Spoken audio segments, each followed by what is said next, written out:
안녕하세요, 차이티입니다. 이번 시간에는요 Q&A 한번 해볼게요. 이게 일단 여러분, 저 벌써 저희 채널에 5,000분이 넘는 구독자분들이 함께 하게 되었어요. 일단 이거는 정말 감사드린다라는 인사를 먼저 드리고 시작을 하고 싶고요. 이게 유튜브에서 이제 1,000, 5,000, 만 이 숫자가 굉장히 의미 있는 숫자잖아요. 그래서 어떤 좀 그만큼 의미 있는 영상을 찍어보고 싶다라는 생각을 하던 찰나에 머릿속에 Q&A에 대한 그런 요청이 있었다라는 게 남아 있었어요. 이게 한 2번 정도 이제 보니까 머릿속에 남아 있더라고요. 그래서 Q&A는 어떨까? 이제 일정 구독자분들이 모이면 이제 그런 원활한 소통, 조금 더 이제 친밀감 있게 가까이 이제 함께 하기 위해서 이제 이야기를 하면서 같이 나누고 공감하고 이러시는 유튜버분들이 많으시잖아요. 그래서 좋다라고 생각을 했었는데 제가 간과한 게 하나가 있어요. 이 Q&A 요청을 한 분이 해주신 거예요. 그 외에는 그런 요청이 없었다라는 거예요. 그러니까 중국어나 중국어 학습법에 대해서는 궁금해. 근데 개인적인 거에 대해서는 안물안궁. 맞죠, 여러분? 어떡하지 하다가 그래도 하기로 한 거고, 또 혹시 궁금해 하시는 분들이 있을 수도 있고 하니까 있는 질문들을 다 모아보자. 그냥 편안하게 쭉 이야기를 할게요. 길이 신경 쓰지 않고. 일단 여러분 질문을 다 여기 이제 아이패드에 담아왔거든요. 하나씩 한번 해보도록 할게요. 제가 지문인식이, 제가 TMI 좋아하는 거 아시죠? 제가 지문인식이 잘 안 돼요. 뭔가 맨들맨들한가 봐요. 그래서 항상 이제 동사무소나 뭐 이런 데 가서 뭐 할 때 지문인식이 안 돼서 힘들었던 적이 굉장히 많습니다. 어쨌든 첫 번째 질문은 바로 나이, 띠, 전공에 관련된 이제 그런 기본적인 이제 내용이었어요. 일단 나이는요, 1987년 12월 23일생입니다. 그래서 33입니다, 여러분. 네, 33이고요. 만으로 하면 31까지 가요. 만 나이가 좋은 것 같아. 아무튼 그렇습니다. 그래서 띠는 토끼띠예요. 네. 그리고 전공은 영어 통번역학과를 나왔어요. 중국에서. 근데 말하기가 좀 부끄러워요. 왜냐면 그렇게 잘하지 않거든요. 어쨌든 이제 저에 관련된 기본적인 학력사항이나 아니면 이력사항 같은 것들은 유튜브 정보란에다가 제가 정리를 좀 해뒀어요. 혹시 궁금하신 분들은 참고를 해주시면 될 것 같습니다. 두 번째 질문은 어떤 걸 할 때 가장 행복한지라는 질문이 있었어요. 저는 제 친구나 지인분들은 다 알아요. 제가 프로 계획러예요. 그래서 저는 계획을 짤 때 이제 가장 행복함을 느낍니다. 이제 전체적인 그런 인생 계획이나 아니면은 뭐 이제 일정 관리나 아니면은 뭐 하루를 마무리하는 그런 일기를 쓴다든지 뭐 소원을 적는다라든지 뭐 그런 것들, 이렇게 뭔가 이제 기록하는 것을 할 때 그런 저의 생각이나 계획이나 감정 같은 것들을 잘 정리해서 기록하는 것들을 할 때 가장 큰 만족감과 행복감을 느끼는 것 같아요. 네. 근데 물론 이렇게 말하면 굉장히 뭐 부지런하고 뭔가 되게 열심히 하고 이런 사람일 것 같지만 그냥 그걸 좋아하는 거지 실천을 100% 한다는 거는 절대 아닙니다. 저는 굉장히 게으르고 잠이 많고 그 다음에 행동이 느리고 그런 사람이에요. 안 그러려고 요즘 많이 노력하고 있고 많이 고쳤어요. 그런데 어쨌든 그런 부분이 있습니다. 세 번째는 좋아하는 음식. 좋아하는 음식은 너무 많죠. 너무 많은데 좀 이게 좀 특이할 수 있는데 저는 그 뜨거운 그 끓는 물에 푹 데쳐진 배추를 가장 좋아해요. 그래서 그것과 관련된 음식들을 다 좋아합니다. 마라탕, 그다음에 호어구어, 아니면 그냥 한국식 샤브샤브, 아니면 뭐 전골 뭐 이런 거 있잖아요. 그렇게 뭔가 끓는 물에 푹 데쳐진 배추, 야채들을 굉장히 좋아합니다. 네 번째, 이거 너무 웃겼어요.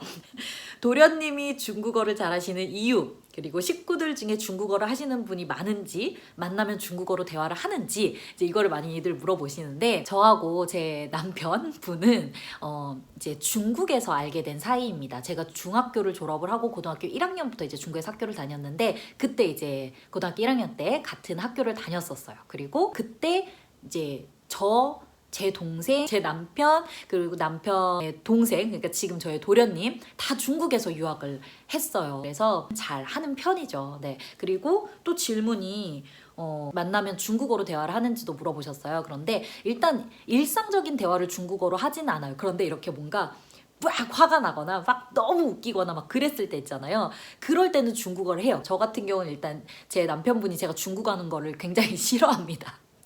근데 왜냐면 제가 그냥 우리 이제 영상 찍을 때처럼 그렇게 중국어를 하는 게 아니라 뭐 예를 들어서 막 제가 뭔가 실수를 했어요. 남편이 이렇게 얘기해요. 아 뭐야 이렇게 막不好意思哈막 그러면은 하지마 제발 하지마 이렇게 하기도 하고 또 뭐 그런 느낌이에요. 그래서 뭐 그런 식으로 이제 좀 이렇게 뭔가 텐션이 업되거나 했을 때 이제 그때는 중국어를 진짜 많이 쓰고, 5번째 질문이 중국에서 학창 시절을 어떻게 보냈는지, 적응하기 힘들진 않았는지에 대한 질문이 있었어요. 근데 일단 저는 뭔가 되게 새로운 환경이나 새로운 그런 것들을 마주했을 때 뭔가 되게 막 놀라거나 당황하거나 막 내가 예전에는 이랬는데 이거는 뭔가 다른데 막 이런 게 없어요. 그냥 생각이 없어서 그런가 봐요. 그냥 뭔가 딱 나타나면 그렇구나 하고 그냥 아무 생각 없이 그냥 당연하게 그냥 그렇게 하는 그런 편이고, 좀 새로운 것에 대한 그런 호기심이 굉장히 많은 그런 편이어가지고 적응하기 힘들지는 않았어요. 다만 제가 중국을 갔을 때가 한참 그 사스가 유행하던 때였어요. 다들 한국으로 나올 때 전 중국으로 갔거든요. 그냥 학교를 갔는데 전교생이 3명인 거예요. 다 한국 가가지고. 그때 처음 들어갔을 때는 국제부에서 이제 한국 학생, 일본 학생 뭐 이렇게 다른 나라 학생들하고 같이 수업을 듣는 거였거든요. 그래서 그때 참 많이 당황스러웠었죠. 그리고 제 학창 시절에 어땠는지 이제 궁금해 해주셨는데, 일단은 제가 학교를 3번이나 옮겨 다녔어요. 고등학교 때 이제 학년마다 이제 다른 학교를 갔었는데, 중국에서 제가 할 수 있는 가장 좋은 경험은 내가 스스로 만들어 가야 되겠다라는 생각이 들어서 1학년은 이제 거의 대부분의 외국인 학생들이 모이는 학교로 갔었고, 그때 이제 그런 이제 중국에서의 유학 생활에 관련돼서 많이 배울 수 있었고, 그리고 2학년 때는 좀 중국인 반에 들어가서 중국 친구들이랑 보낼 수 있는 시간이 길고 또 여행을 많이 다니는 학교를 선택을 해서 갔었어요. 그 학교에서 정말 많은 추억이 있었죠. 중국 정말 문화가 다르고 언어가 다른 그런 외국인인데 같이 섞여가지고 생활을 하니까 너무너무 그게 재미있고, 하루하루 에피소드들이 너무 많아서 다 나열을 할 수가 없을 정도로, 그때 이제 그 처음으로 좋아하는 중국인 남자 친구가 생겨서, 물론 사귀지는 못했습니다. 저를 거부하더군요. 아무튼 그 친구 때문에 막 그 친구한테 막 계속 쪽지 보내고, 그 친구는 막 글자도 못 알아보게 쓰고 사투리도 쓰고 막 이래요. 막 그 친구한테 쪽지 보내고 막 쪽지 받고 막 과외 하러 가면은 과외 선생님하고 공부 안 해요. 그냥 이걸 보여줘. 자, 얘가 이렇게 썼는데 이게 무슨 뜻이며, 이렇게 썼다라는 건 중국인의 입장에서 봤을 때는 어떤 심리를 가지고 이걸 쓴 걸까? 얘 나한테 마음이 있니 없니? 지금 고등학교 다니고 있는 친구들은 상상도 못할 정도로 굉장히 유치하고 순수하고 재미있는 그런 시기였었습니다. 그리고 그렇게 하면서 이제 보냈고, 그 다음에 고등학교 3학년 때는 좀 많이 터치를 안 받고 개인적인 일을 할 수 있는 그런 고등학교로 갔었어요. 옮겨갔었어요. 왜냐하면 대학 준비도 해야 했기 때문에. 네, 그랬고, 대학 생활은 경험에 더 초점을 맞췄었던 것 같아요. 그래서 저는 막 공부를 잘해야지, 막 우수 학생이 돼야지, 이런 생각을 아예 안 하고 있었어요. 일단은 패스 졸업, 이게 이제 저의 목표였었고, 졸업만 하자 이거였었어요. 실제로도 졸업이 어려워요. 그래서 저희 학교 같은 경우는 그 학교 전체를 통틀어서 외국인인, 한국인이 아니라 외국인인 본과생이 저 하나밖에 없었고, 그리고 졸업을 완벽하게 수료 이런 거 아니고 졸업을 한 사람도 아마 제가 처음이자 마지막이지 않을까. 지금은 또 있을지 없을지 모르겠어요. 제가 알기로는, 제가 아는 한은 제가 마지막이었었어요. 어쨌든 저는 졸업 패스하고 졸업만 할 수 있으면 오케이, 나는 그냥 단순히 중국어와 영어 실력을 향상하는 데에만 집중을 하고 좋은 중국 친구들을 사귀고, 그리고 다양한 그런 그 경험을 해야 되겠다라는 게 있었어서, 저는 막 중국 친구 기숙사, 원래 외국인은 못 들어가거든요. 거기에 이제 몰래 들어가서 같이 몇 주 동안 생활을 해보기도 하고, 막 밥도 이제 친구들 먹는 거 똑같이 먹고, 같이 공용 이제 샤워실에서 같이 샤워도 하고, 같이 잠도 자고 하면서, 그때 이제 학기 초여가지고 이제 사람 많이 없었거든요.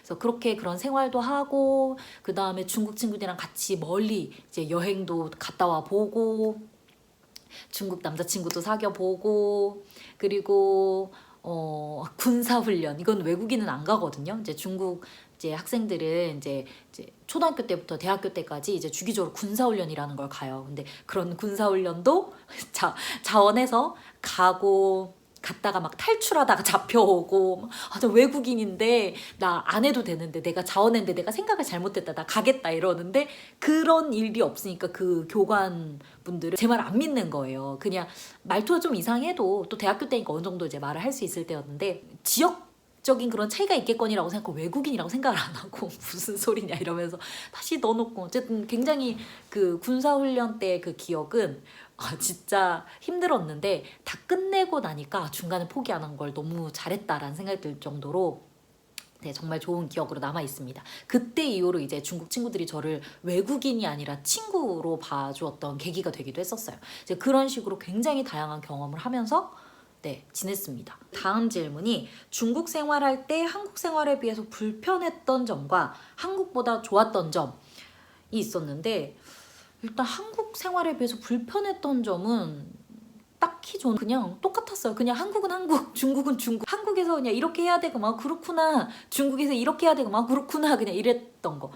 근데 불편했던 점이라고 하면은 뭔가 이제 그런 이제 계약 관련된 일이나 아니면 뭐 갑자기 교통사고가 났다거나 뭐 이런 큰 일들이 생겼을 때 보호를 제대로 받지 못하는 거. 자국 국민이 우선이기 때문에 그거는 조금 불편했고 그랬어요. 한국 생활보다 좋았던 거는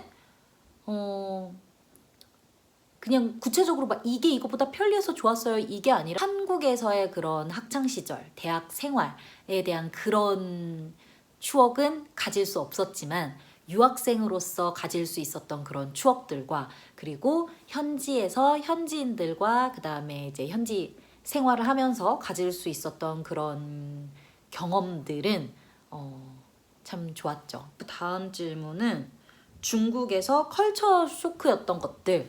일단 저는 컬처 쇼크를 잘 받지 않는 편인데, 좀 놀랬던 거는 고등학교 때 학교에 갔는데 화장실에 문이 없이 그냥 화장실 딱 들어가면은 다 뚫려가지고 그 푸세식 변기만 이렇게 있는 거예요. 그 학교가 안 좋은 학교도 아니었거든요.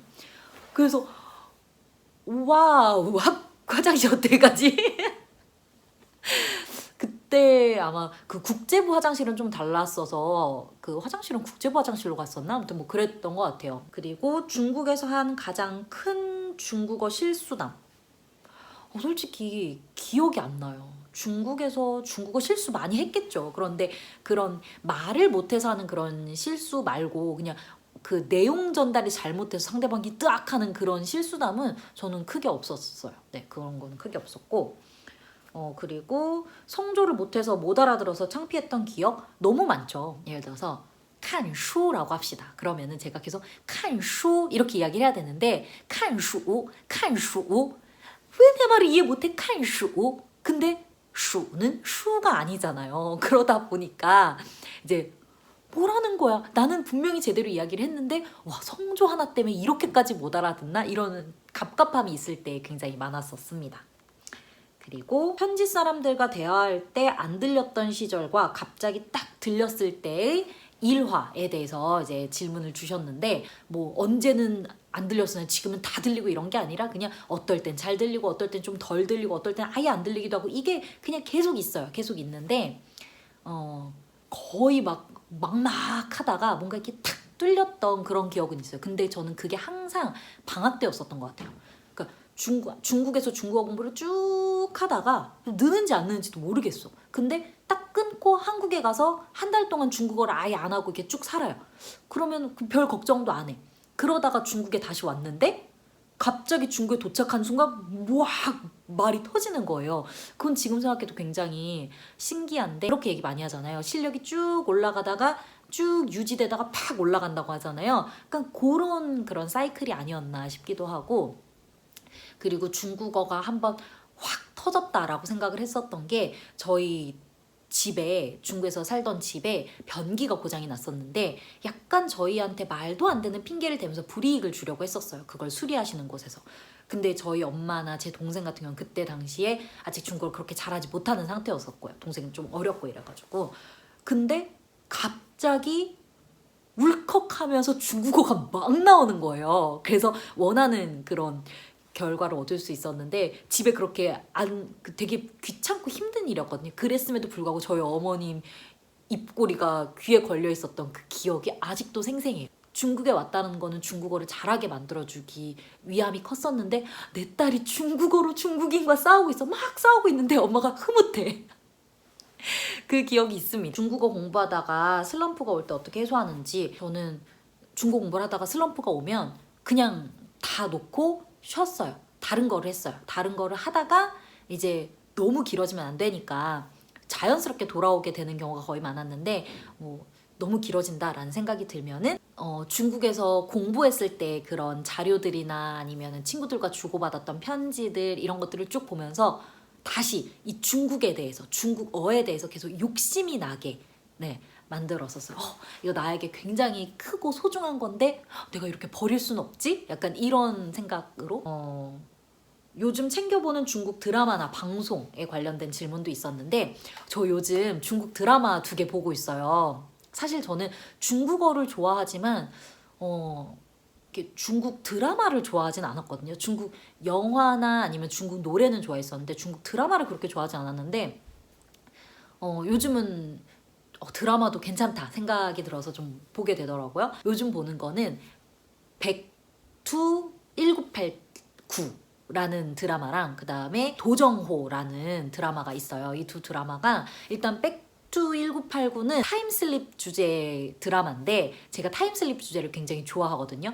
그래서 일단은 이제 호감이 갔었는데 너무 소름 끼쳐요. 좀 약간 제가 중국 드라마를 별로 안 봤던 이유이기도 한데 너무 막 소름 끼치는 거예요. 막 예를 들어 막 여자 주인공이 막 공경에 처해 있어요. 그럼 남자 주인공이 딱 백마탄 왕자처럼 나타나서 막 싸우는 그런 장면이 있거든요. 그 싸운 장면은 막 멋있는 액션이 아니라 약간 제가 보고 있는데 약간 에잇 에잇 에잇 이런 느낌 있죠. 그래서 미치겠다. 약간 이런 느낌이 좀 있기는 하지만 일단은 스토리 자체가 흥미롭고, 그 다음에 거기에 나오는 중국어 대사가 일단 배우들의 발음이 굉장히 깔끔하고 유용한 일상생활 대사가 굉장히 많아서 대본을 너무 구하고 싶다라는 생각이 들더라고요. 그렇습니다. 그리고 도정호는 진짜 얼마 전에 제 친구가 인스타그램에다가 추천을 해가지고 제가 보게 됐는데, 이건 유튜브에밖에 없어요. 이제 방금 말했던 그거는 그 넷플릭스에 있습니다. 한국어 자막도 있고. 중국어 자막이 없는 게 참 아쉬워요. 근데 그 도정호는 유튜브에서 볼 수 있는데 중국어 자막밖에 없어요. 저는 그게 너무 좋은데, 일단은 한국어 자막이 필요하신 분들은 좀 보기 힘드실 수 있어요.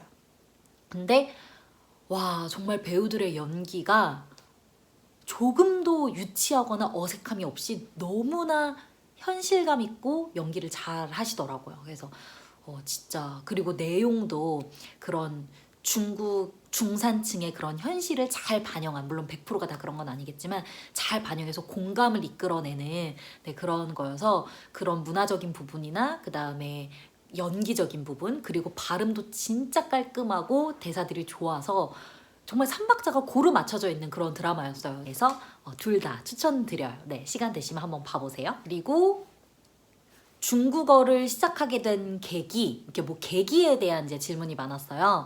중국어를 시작하게 된 계기는 제가 중학교를 졸업해 갈 때쯤에 저희 엄마가 저한테 그런 이야기를 하셨었어요.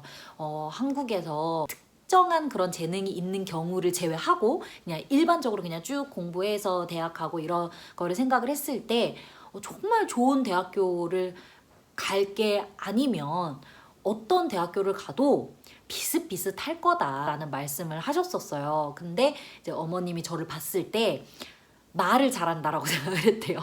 그래서 말을 잘하고 그 다음에 언어에 대한 학습 능력이 뛰어나다라고 생각을 하셨대요. 근데 그건 저도 어느 정도 동의를 하는 게, 제가 외국어를 굉장히 잘한다는 게 아니에요. 근데 제가 하는 거에 비해서 효과가 굉장히 잘 나타나는 그런 편이거든요.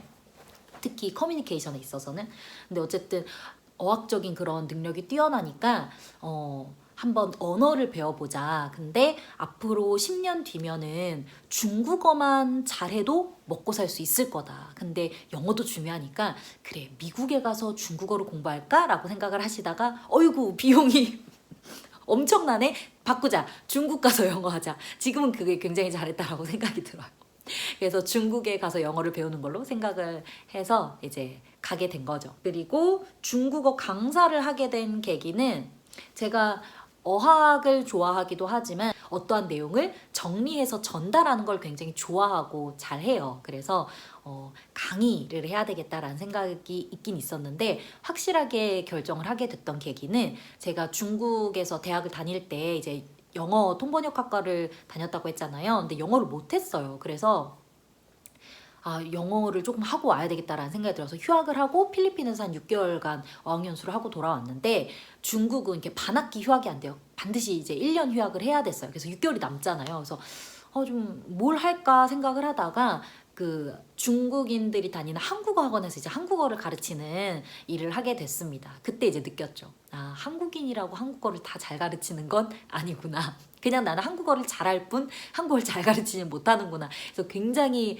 그 한국어 강의를 굉장히 열심히 준비를 하면서 했었던 기억이 있는데, 그때 이제 강의 준비하는 거, 자료 준비하는 거, 전달하는 거, 그 다음에 그런 잘 전달이 됐을 때 그런 피드백 굉장히 좋다라는 생각이 들어서 강의를 해야 되겠다라고 생각을 했었죠. 그리고 유튜브를 시작하게 된 계기는 제 인사말 영상에 또 잘 나와 있어요. 이제 제가 학원에서 학생분들을 만나는 것도 굉장히 좋지만, 제 그런 인강이나 뭐 이제 그런 그 온라인에서 저를 알고 계신 분들, 그분들하고 소통의 그런 한계가 있는 게 조금 아쉬웠고, 너무 감사한 말들이 많이 들어왔을 때 그거에 대해서 제 마음도 표현하고 싶었는데 그걸 표현할 수 있는 그런 매개체가 없다라고 생각이 들어서 유튜브를 하고 싶었던 거 하나, 그리고 두 번째는 제가 강의를 하면서 한 과목만 쭉 한 게 아니었었어요. 이제 제가 관심 있는 다양한 과목들을 해보고, 또 그 과목에 관련된 그런 커리어를 또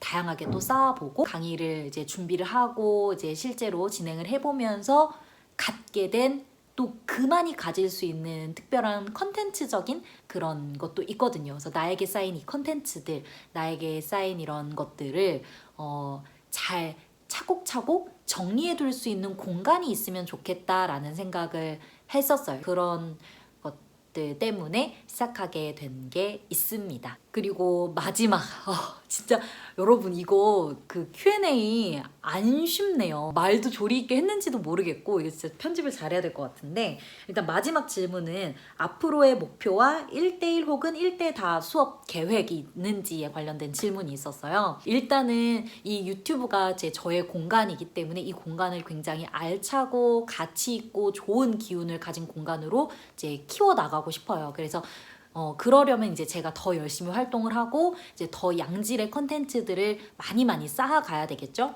지금은 그렇게 열심히 쌓고 있지 못하다는 걸 제가 알고 있기 때문에 더 열심히 좋은 컨텐츠들을 쌓으면서 더 이제 많은 소통을 하면서 좋은 사람들로, 좋은 컨텐츠들로 가득한 그런 공간으로 꾸려나가는 게 일단은 저의 첫 번째 목표고요.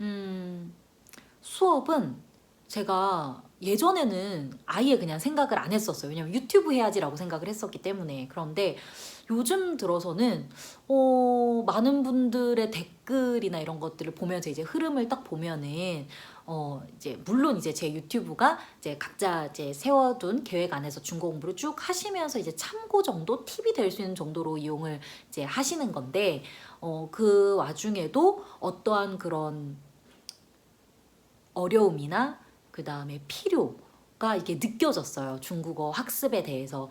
이런 부분은 영상으로는 다 할 수 없는 그런 부분이라서 만나서 이렇게 코칭을 해드리고 이제 리드를 해드리면 딱 좋겠다. 이제 막 긴 시간 아니고 딱 짧은 기간 딱 정해놓고 이때 딱 잡아드리면 좋겠다, 이런 생각이 들더라고요, 요즘 들어서. 그래서 이런 수업을 계속 정기적으로 계속 하는 건 아니더라도 이제 주기적으로 한 번씩은 이런 수업을 오픈을 하는 것도 좋겠다라는 생각이 드는데 여러분 원하시나요? 네, 그래서 한번 그런 수요가 좀 있는지 원하시는 분들이 있으신지 한번 이제 질문을 드려보려고 해요. 이제 수업을 받고 싶은 생각이 있다면 어떤 수업을 원하시는지 이런 것들 해서 일정 인원수 이상이 있다라고 한다면은 한 번쯤 수업을 열어볼 생각은 있습니다. Q&A 영상 여기까지 하도록 하겠습니다. 여러분 많은 분들 제 채널과 함께 해주셔서 정말 감사하고요. 아직은 네 제가 정말 제가 할 수 있는 100을 다해서 열심히 채널 운영을 하고 있지는 못하다라는 거 잘 알고 있습니다, 여러분. 네 하지만 이 채널은 저와 함께 쭉 갈 것이기 때문에 제가 제 페이스 잘 조절하면서 오래 갈 수 있게 네, 잘 해보도록 할게요. 내일 수요일이네요, 여러분. 네, 수요일부터 또 좋은 하루 시작을 하시길 바랍니다. 여기까지 하도록 할게요. 안녕.